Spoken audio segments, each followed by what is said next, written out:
And we're live. How's it going, everybody? Hopefully you're joining me again for another riveting chat for our RV living and retirement life. Um, some cool updates. We're going to be traveling up to the Ottawa, Ontario RV Spring RV Show, 27th of February. It's a Friday. We're going to be up there all day Friday, and we're going to be checking out hopefully the new Cedar Creek line of fifth wheels. We want to see what the improvements are, and we're going to try to do as many of the new 2026 models from Forest River, and there's some other ones too. There's going to be, from what I understand, there's going to be a pretty good representation across the different manufacturers. So we're going to do a bunch of rigs. We're going to do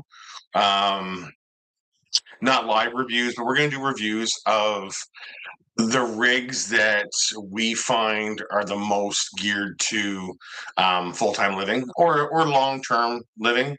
You know what I mean? We're going to look into those, and we're also going to be reviewing, looking at a lot of the new accessories for 2026 for RVs. So that should be pretty fun. We're going to be up there, like I said, 27th February. It's the Friday, so that should be a good time.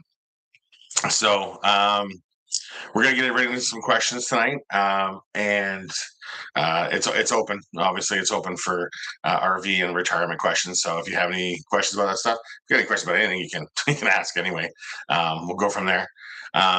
So we'll see. Okay, here's the first question. Three things you would do differently to retire early. Three things I would have done differently.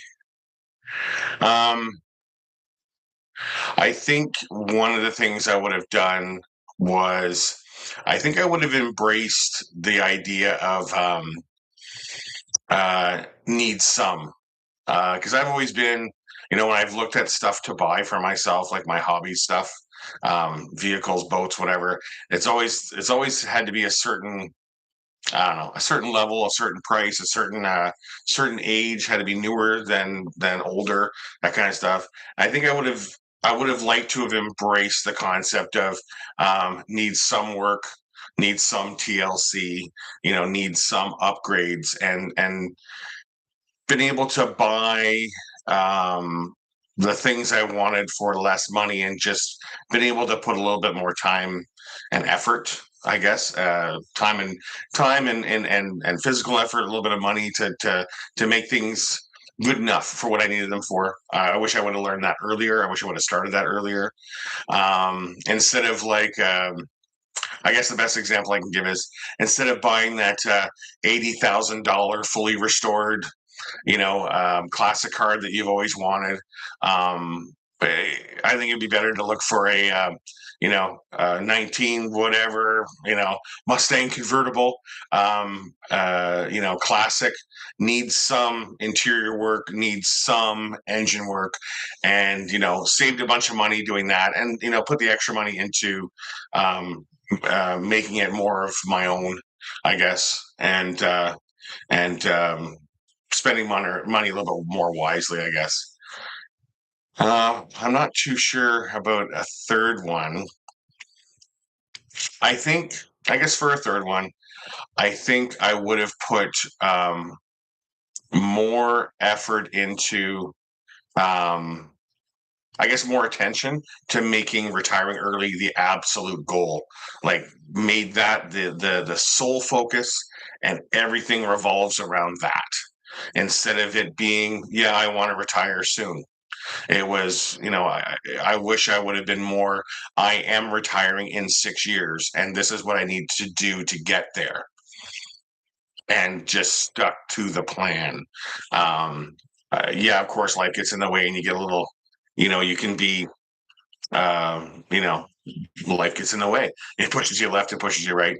But I think putting more, um, giving myself more direction to stay on course, to retire early. I wish I would have learned that earlier, because I think I wasted a lot of time fiddling around, doing stuff that wasn't really necessary. I wish I would have focused a bit more. So that I think that would be, three things I would change. But yeah. So when we're talking about the trying to retire as fast as you can, I mean, sometimes it just stuff doesn't line up. You know what I mean? Like the funds don't line up. Um, but I think you need to keep that singular focus of this is what I need to do. And like I've said before, it's easier to spend less money than it is to make more money. So if you can kind of stay on that line, because I think the people that I talk to are my age or older, or very close to my age, maybe a little bit younger. I'm not. I don't have conversations with 22-year-olds about what's the best GIC or the best stock to invest in. When I'm talking to people on the streams or on comments. It's people that are around my age group that are very close to retiring. So they don't really need financial advice. They need habit advice. So keeping those learning the good habits to be ready to retire is key to me anyway. So, but yeah, so okay, we don't have any more questions right now. So I think one of the things that we're going to do to go back to talking about the RV show is one of the things I really want to look into is the upgrades to make RVs um, a little more safer for people that have mobility issues. Stairs that have arm rails for stability, spring-loaded stairs that provide less shock to your knees when you're going up and down them. Um, Little things like that for inside the RV and getting into the RV to make things, to make things a little bit more fluid for people that may have mobility issues. So I'm really looking forward to looking into that new stuff. I've seen a few things about it.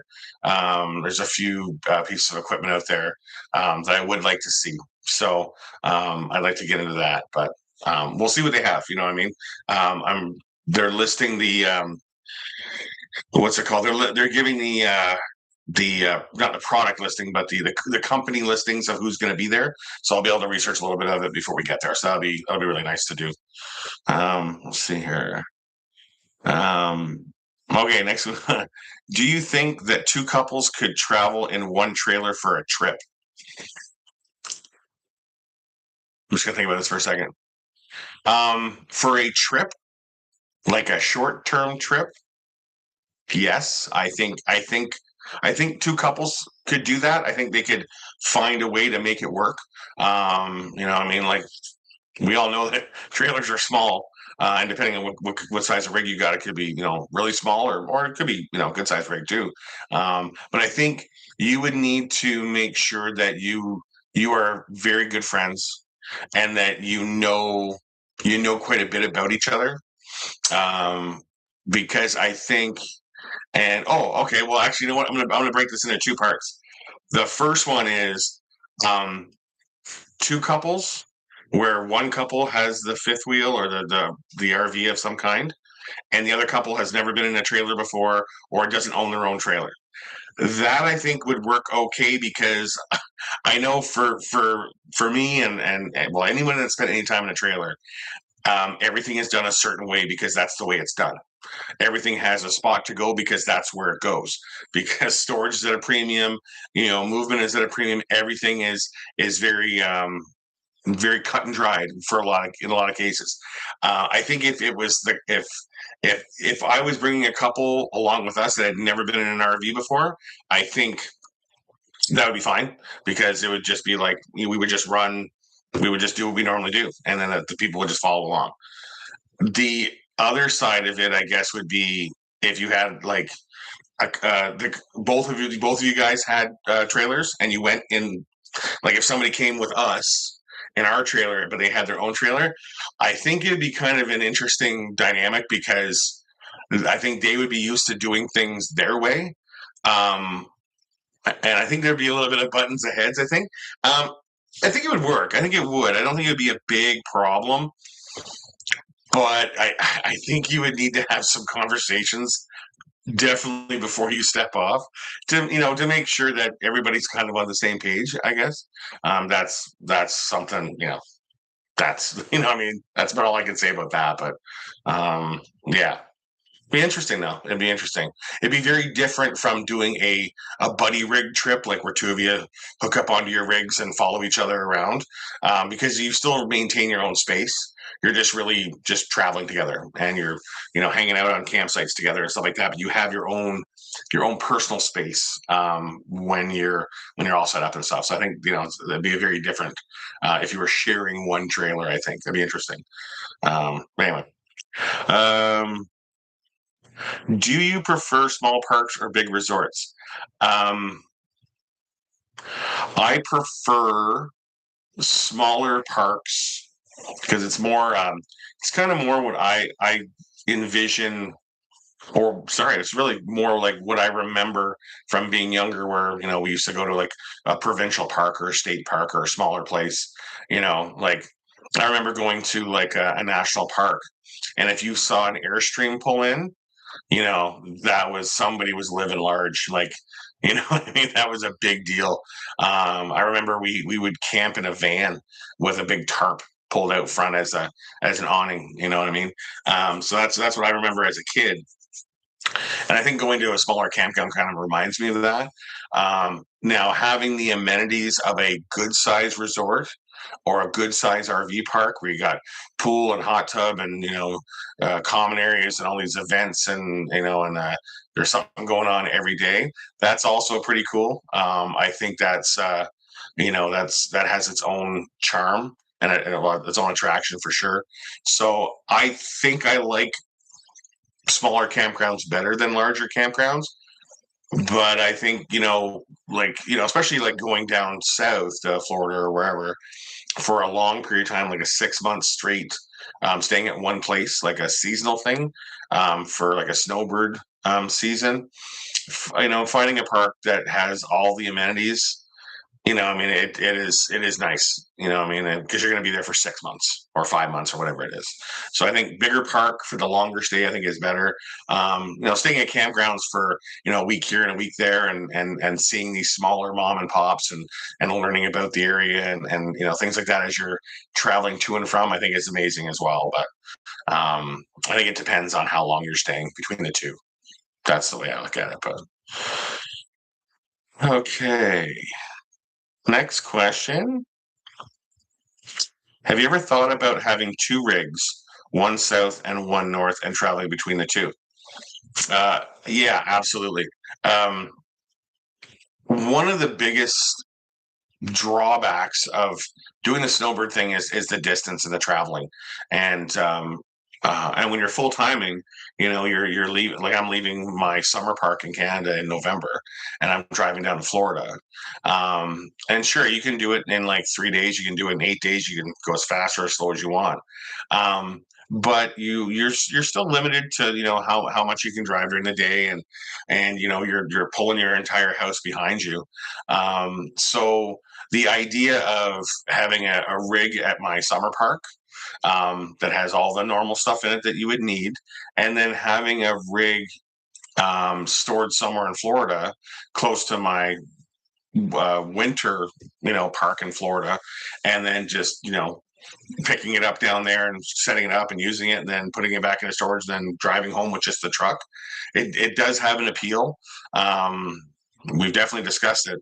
And to me, it is kind of a cool way of looking at it. Whereas, like, people have their house in the city and they have a cottage out in the country. Where for us would be we have a cottage, a fifth wheel, which is damn near a cottage on wheels at the summer lake, and we put it away for the winter, and we drive to Florida and pop out our Florida rig and stay in that for 6 months and then put it away and then come back home and just keep doing that on repeat. I think it's a cool idea. You know what I mean?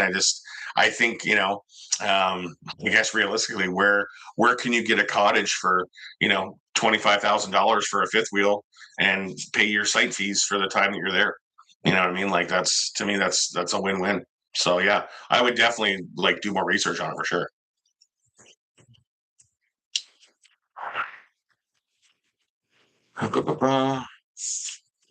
Okay, so we got a retirement question. Okay. Yeah. Okay. So, have you lost touch with work friends since retiring? If yes, were you surprised?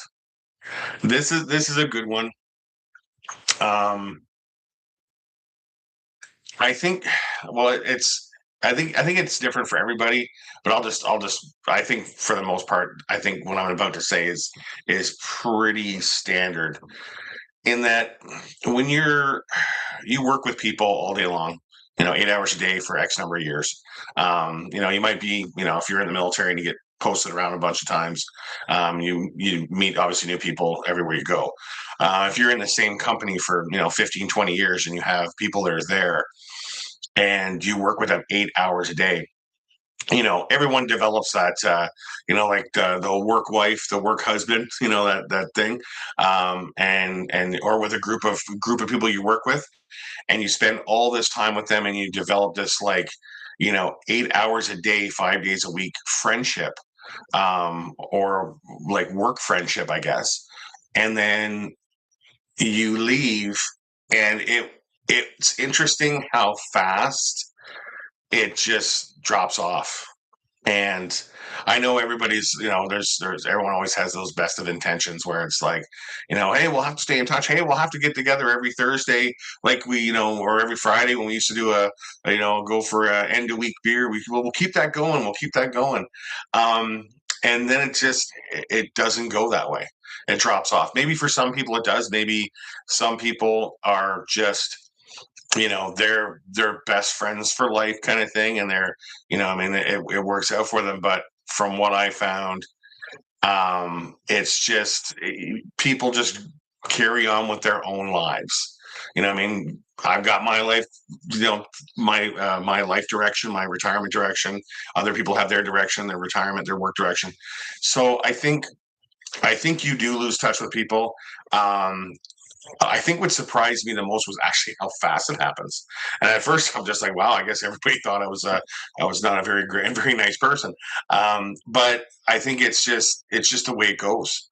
Um, it's like moving on to the next phase, and you've left. Now there's somebody else in that chair. Um, and the people that you used to work with are now working with the person that's in your chair. That's just the way it is. You know, everybody is replaceable in the workforce. I mean, it's that simple. So yeah, so it's yeah. I guess I wasn't surprised. I was surprised how fast. I guess how quickly it died off. I guess so. There's that. But okay, next one. RVing question: is it difficult to get insurance on your fifth wheel if you live in it full time? For us, it was. Um, because full time RVing in Canada is not really a thing. Um, when we're down in the States, and you say, we're having a conversation, say, oh, yeah, we full time. People know exactly what you're talking about. If you say, yeah, yeah, we RV full time in Canada, people are like, well, what do you mean? But where do you live, though? Where's your house? Well, we don't have one. But where do you live? In our trailer, in our park. Yeah, but where do you live, though?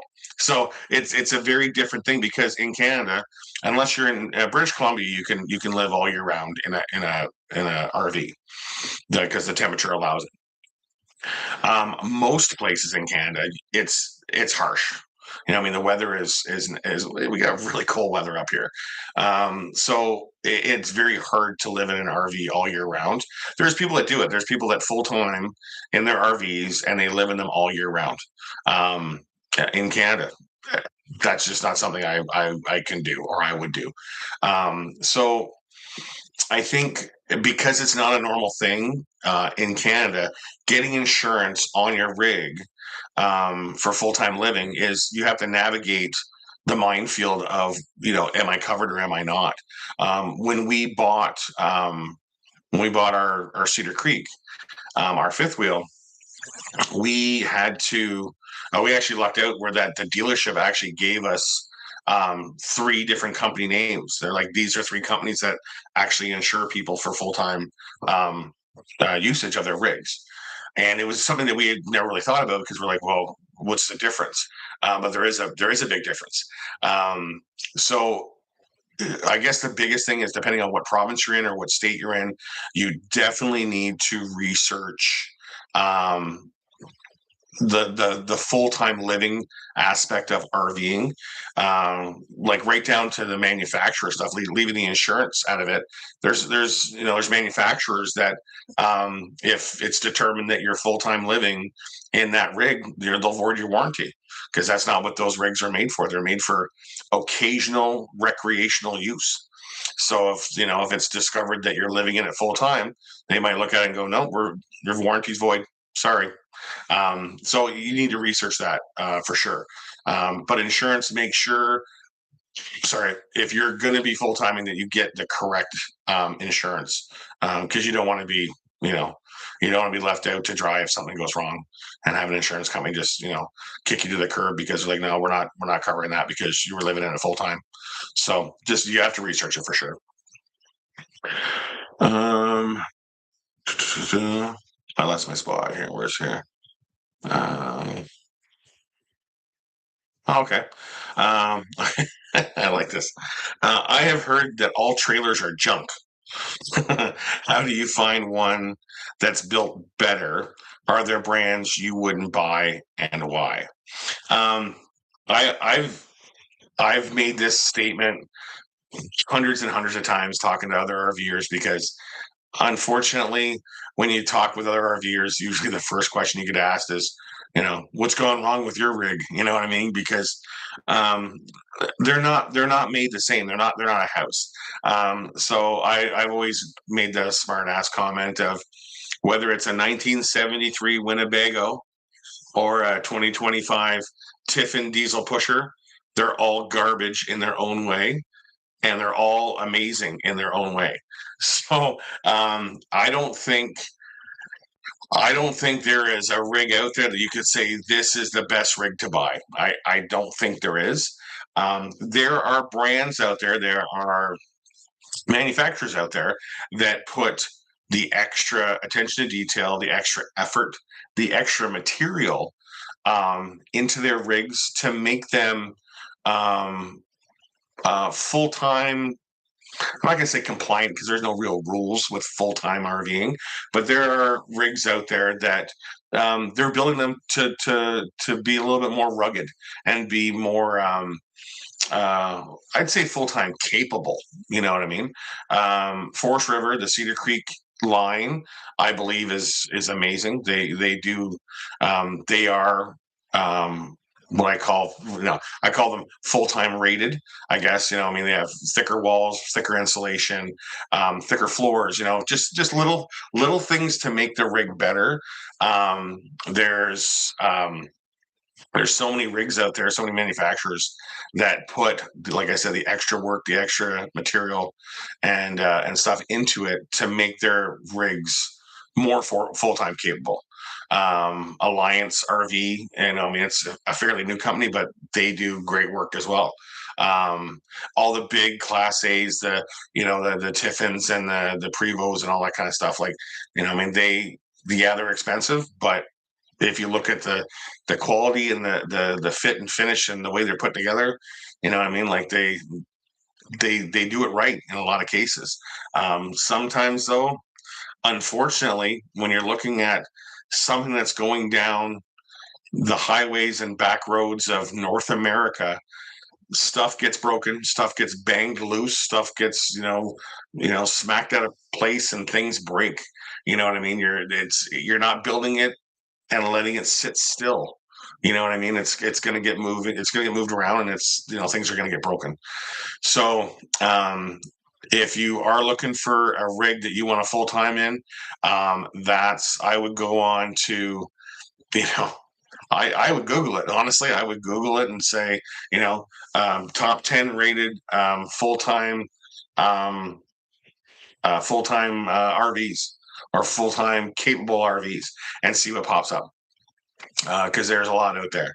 I'm hoping that when we go to the RV show, 27th of February, the Friday in Ottawa. I'm hoping that there is going to be a good selection of the good name of the what I call the big names out there in full timing. Unfortunately, all these names are escaping me right now, which just drives me insane. I can't think of the names, but anyway. But yes, Google like just Google top 10 full time RVs and see what pops up. It'll give you a great starting point, and then you can start going through the different manufacturers, and you can look at the ones, and you can do it from a negative research perspective as well as what RVs are not recommended for full-time use. And they'll give you a list to start with there. So, research both sides of the coin. I think that's what I would do. Okay. Is a trailer with 3 axles better than 2 axles? Honestly, the double axle, triple axle thing is all about the weight and your ride ability on the road. A lot of toy haulers have 3 because you're carrying a lot of weight, at the back end. My rig is almost 40 feet long and it's got 2.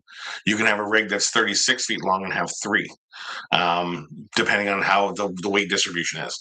So I think more importantly than does it have 3 axles, does it have 2 axles, is it going to be able to handle the weight that I want to put into it?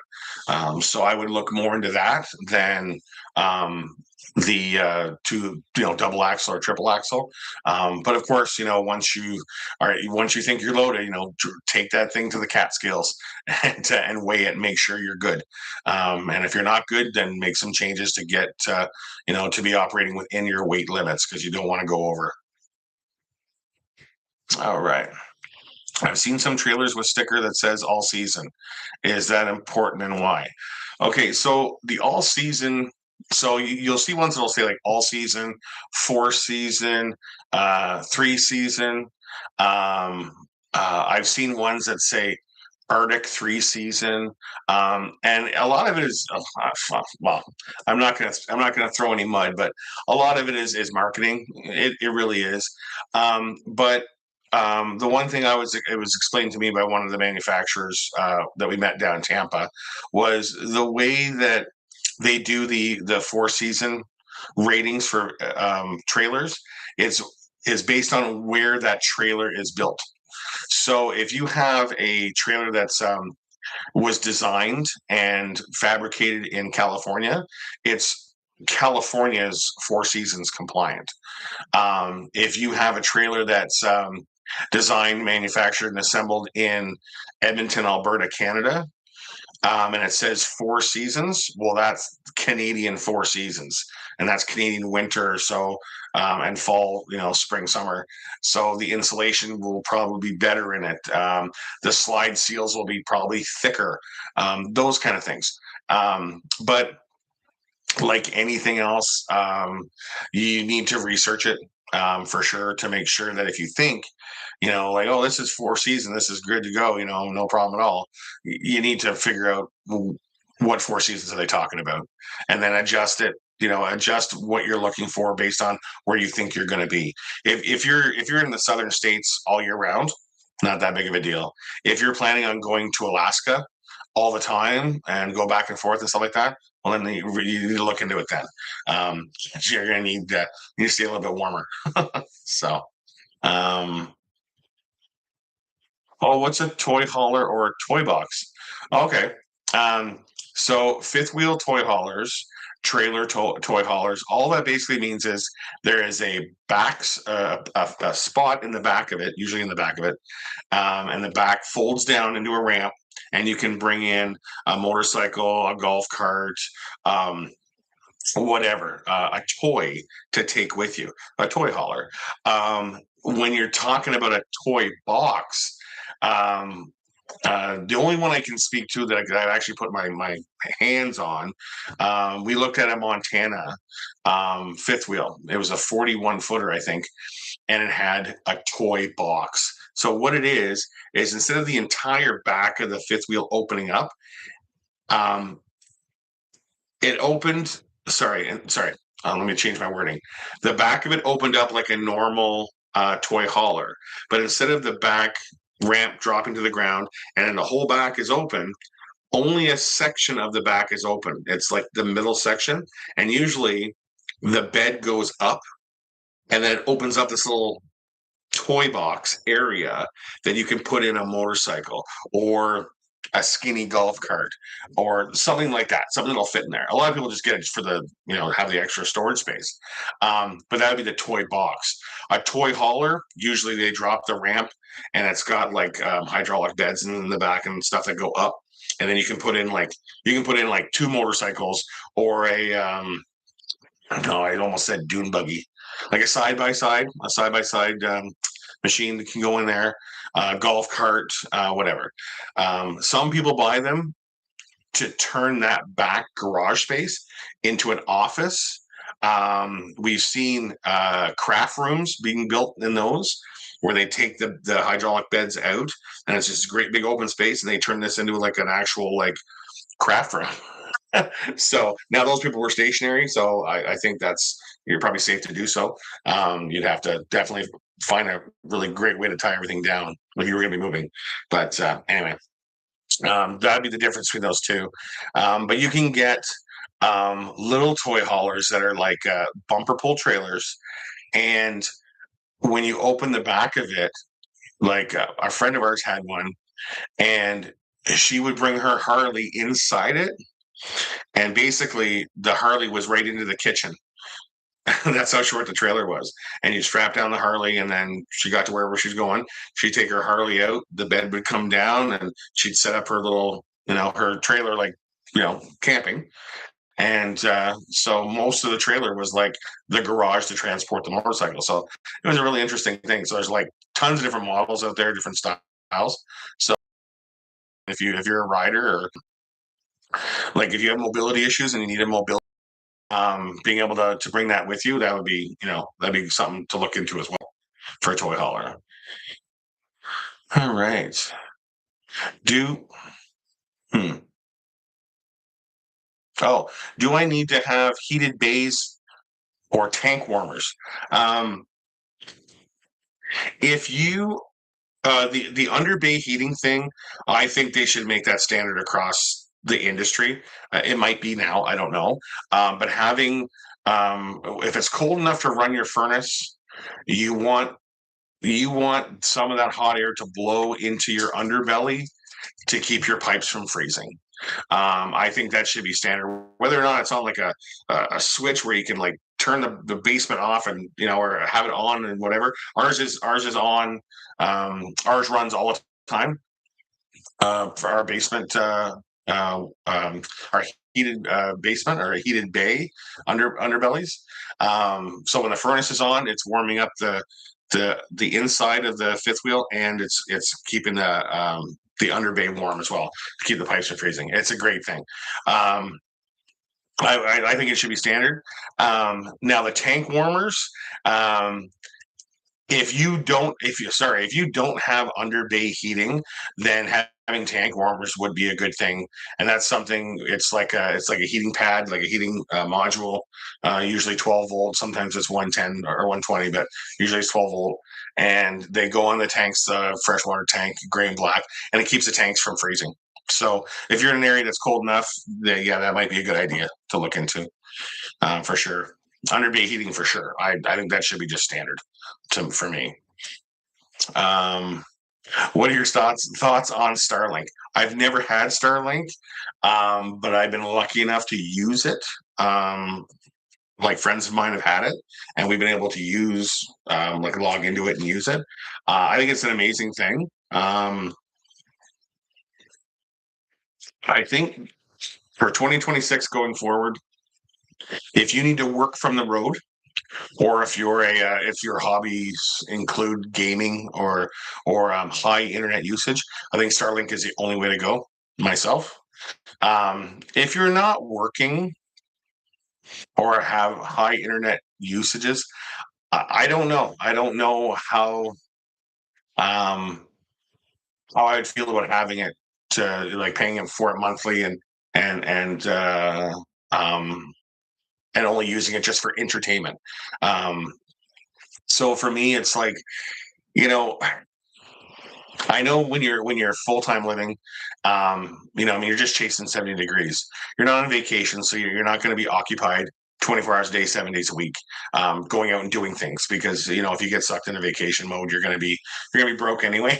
So having a reliable connection to be able to stream movies or stream TV or local news or whatever, I think it's a good thing. Me personally, as long as free to air TV is available in the US, it's not very, it's not available in a lot of places in Canada, but it's available almost everywhere in the US. Having, a free to air antenna and getting the local channels to me is as long as your phone works and you can connect to a tower to check your emails from time to time or make phone calls. I mean, I guess it depends on how much do you need to get by with what you need to do. The one thing about Starlink is it's everywhere. It's getting cheaper to get. It is fairly reasonable monthly, and it is reliable. It is reliable from what I've seen. I haven't had the experience of having to hook it up and tear it down, set it up, all that kind of stuff. But every other RVer that we talked to that had Starlink would swear by it. So there's that. Um, oh, okay. When you're traveling, okay. Sorry, I'm not reading this right. When you're traveling, do you keep your freshwater tank full or empty? So neither. I like traveling with about a third of a tank in it, or a quarter tank, depending on whatever way you have it laid out. Um, I always like to have water in the tank while we're traveling, for pit stops when you can use your own washer on the side of the road. Um, and also, if the situation occurs where you need to stop somewhere that doesn't have any services, that you had to pull into a casino parking lot because the truck is overheating and you don't know what's going on, um, and you the next day you can take your truck to the closest dealership, but you're going to be there all day. Well, then you got some water in your rig to be able um not, I'm not going to say survive because it's not that dire. If it came down to it, you just lock up your rig and go get a hotel room. You know what I mean? I'm not going to say it's like apocalyptic stuff, but it's nice to be able to have that and have that peace of mind that it's like, okay, well, you know what, I've got water on board, I'm okay for the next day or so, like that kind of stuff. It's just nice to have. And then if you get to your next park, if you arrive late and it's getting dark and you don't want to fiddle around with everything, you just say, you know what, forget it. I'm just going to go to bed. And you don't have to hook up your water. You don't have to do nothing. You just flick your water pump on and you have your shower before you go to bed, or you do your dishes or whatever you want to do. And you've got some water to work with. Um, I don't carry my tank. I don't travel with my tank full because it's heavy. You know what I mean? It's a lot of weight. When you're dealing with almost 10 pounds per gallon, I think it's 8.5 pounds per gallon or whatever it is. I mean, if you got a 65-gallon freshwater tank and you're driving around with it full, like it's a lot of weight to drag around for really no reason. I guess that's the way I look at it anyway. But oh, what's free to air? Oh, okay. Sorry, yeah, I should have explained it. So free to air, what I mean by that is free to air TV channels. I'm sure well, I'm not going to say everybody, but most people will remember that you have your antenna on the side of your house, with all the little fingers on it, and you get the 14 channels, usually PBS channels, those ones. So every place that I've been in the US traveling, on the East Coast all the way down to Florida and out to California and then back, all the way through there's all different free to air channels. And most RVs either have a directional antenna on the roof or an omnidirectional antenna on the roof that basically plugs into the TV, and you just do a channel search, and it brings up TV channels that are just available for free. the biggest reason I like those is that when you're in a spot you've never been before, like if you're in, you know, I don't know, if you're just outside of Tucson, Arizona, you've never been there before in your life. Um, but you got a local channel. It's like, it's the Tucson news, and you get local news. You get to find out what's going on. From a safety perspective, that's a really nice thing to have, especially for weather. Weather warnings, high wind warnings, tornado warnings, um, all that kind of stuff. So it is nice to have that to be able to just check your local area and find out what's going on. So I do like it, having it for that. And we've been to places, like I say, only a couple of channels. I remember we were, I want to say, Virginia, somewhere in Virginia we were anyway, and we hadn't really experienced. We didn't have that much experience with the free to air stuff because it was our first trip, I think. So we were kind of like, I wonder if this is going to work, blah, blah, blah. And we got to a spot and we did like a channel scan, and we ended up getting like 65 channels. And I'm like, that's more channels than I get on my